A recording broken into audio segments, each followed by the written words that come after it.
muita gente. Não, pô, eu tô aqui com uma grana investida e tudo mais e com uma dívida bizarra. Pagando 30%, 40% ao ano e falando, ó, quanto que eu ganhei nos meus investimentos. Investi bem pra caramba. Ganhei 25% no ano. Falo, pô, queria saber se isso é algo comum que você vê. Porque até nos assinantes da Speech, né, quando a gente tem uma assim, nova leva de assinantes, tem muita gente assim.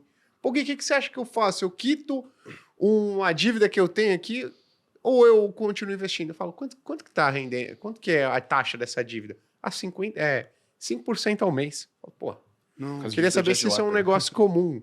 É comum. Entre a minha audiência, vai ser um pouco menos comum. Assim, acontece, mas é um pouco menos pelo discurso sempre, né? Então, quando todo vídeo, normalmente, costumo falar de dívida e tal, eu fui fazendo por isso. Antes eu falava só de investimento. Daí você vai percebendo que...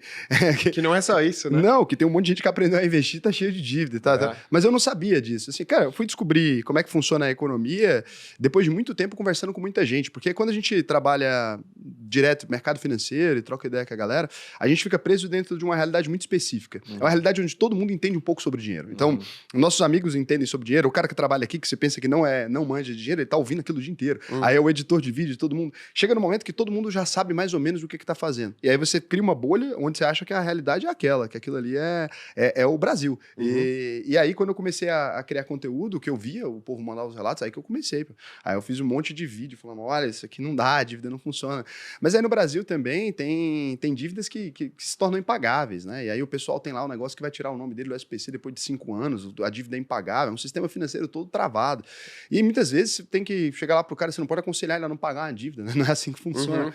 Mas tem coisa que não dá para o cara pagar, tem coisa que não dá. Eu já cheguei a ver números assim que eu falo assim, a pessoa ganha X, ela se endividou, ela passou um cartão de crédito numa coisa específica, a juros de cartão de crédito é tão alto que ela vai ter que esperar o nome dela limpar mesmo. Não tem como pagar. Não tem como. Eu nunca pensei que eu ia ver isso na vida. Mas tem uma pessoa que, se ela trabalhar a vida inteira, ela não paga a dívida. Você vai mandar ela pagar? Exato. Tem aquela história, né? Dívida pequena, o problema é seu, dívida grande, o problema é do banco, né?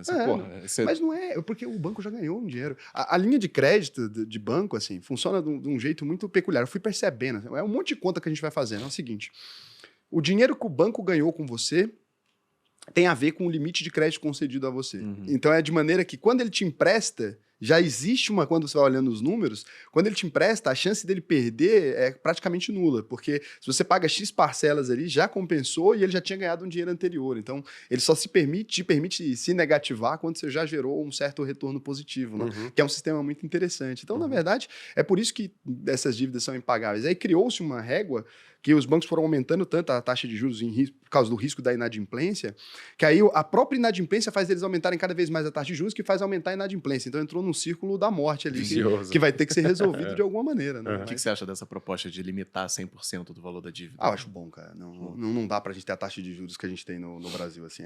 Eu gosto de banco, invisto em banco pra caralho, mas tem coisa que você olha e fala, meu Deus, meu Deus. É uma taxa de juros de 356%. A gente entende de juros compostos. Você sabe que não é possível pagar, sabe? Todo mundo sabe, eu sei que você sabe. Todo mundo sabe.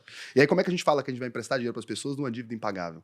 E primeiro que não existe dinheiro na economia a partir desse momento, porque se... Faz uma conta rápida aí. É uma conta de doido, não é conta de economia. Ainda bem que chamam os economistas. Tomara que vocês me ajudem a corrigir ela. Mas assim, é só um raciocínio absurdo. Se alguém passa um cartão e o banco empresta acima daquele dinheiro que essa pessoa tem, e aí ela vai gerar uma taxa de juros que aumenta os juros disso ainda, significa que todo o dinheiro que existe não é possível para pagar as dívidas que o banco inventou. Se todo mundo quiser pagar as dívidas, não dá. Eu meti o Nazaré agora. Vamos lá. O banco empresta um dinheiro que ele não possui. Não é por isso que a gente usa o Basileia? Então ele empresta acima do que tem de verdade. Ele já faz essa escala. Acima do que tem de verdade. Além de tudo, quando ele empresta acima do que tem de verdade, isso está crescendo uma taxa de juros, correto? Então, se as pessoas pegarem todo o dinheiro que existe, provavelmente não dá para pagar as dívidas que existem.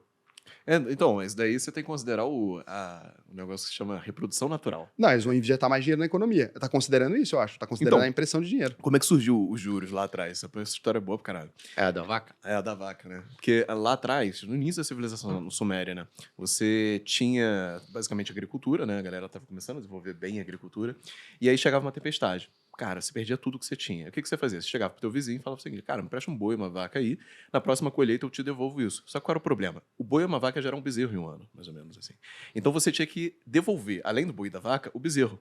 É daí que vem a história da taxa de juros, que dá mais ou menos 33% ao ano, se você for fazer essa conta da tendência natural das coisas se reproduzirem na natureza. Então, naturalmente, as coisas estão se reproduzindo. Se você pega o dinheiro de você, beleza, você pegou R$100. Só que se você comprou um boi e uma vaca, amanhã você vai ter mais do que um boi e uma vaca. Então, a coisa está se reproduzindo ali. Mas eu concordo com você, tem um limite nisso. Não, Você não tem como inventar moda. Sabe? Não, é porque até tem agora um insumo. Só que o negócio é o seguinte, ó, existe uma taxa de juros que está crescendo, a taxa de juros alta. Existe o dinheiro que já não existia, porque eles emprestam mais do que o dinheiro que existe de verdade. Então ele foi emprestado e alavancado a primeira vez. Quanto mais a taxa de juros age, mais a gente está alavancando. Tudo bem que o dinheiro ele não é escasso, né? Se eu pego R$10, você pega R$10, a gente pega R$10, a gente fica trocando ele de mão, a gente gerou 300 mil, é só passar a rodada suficiente. Não, aumenta a base monetária, né? Só que quando você trava e essas pessoas não conseguem pagar os juros, na verdade, chega num momento que talvez tenha menos dinheiro disponível com o número de dívidas. Deve chegar a acontecer. No infinito chega. E aí é a hora que dá a merda.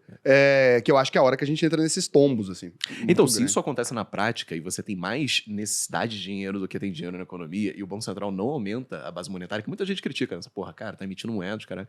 O que acontece na prática, você tem deflação. Não, acho tem que dinheiro. travaria a economia. Acho que além da deflação. Vai ser uma deflação meio perigosa. Não, é uma deflação perigosa. Deflação não é maneiro, não. A galera acha que é, até vendo na prática. A deflação é boa, uns númerozinhos ali, 2%. Agora quando ela arrebenta, acho que chega Cara, no ponto. porra, deflação é perigoso pra cacete, porque se você tem uma dívida de R$100 mil, por exemplo, você tem deflação, na prática, seus R$100 mil comprariam muito mais coisa lá na frente. Então, sua dívida vai aumentando de forma descomunal. Loucamente. É muito pior. Agora, um negócio que eu... Nossa, mesmo? A gente tava falando aqui de, pô, o brasileiro se lascar de juros. E eu trabalhei 3 meses, fui trainee 3 meses da Chevrolet. E aí eu tinha que passar um tempo nas concessionárias. O pior erro, e aí eu sempre falo, cara, pra mim, assim, o grande vilão das finanças do brasileiro e da brasileira é o carro. As pessoas chegavam lá e eu sentava na mesa, assim, para ver a negociação dos vendedores. E aí a pessoa falava assim, ó, pô, como é que você vai pagar? Ela falou, não, eu tenho dinheiro para pagar à vista, mas sabe o que eu vou fazer? Eu vou financiar 100%. Onde que seu dinheiro está investido? Não, porque o meu dinheiro está investido. Onde? Na poupança.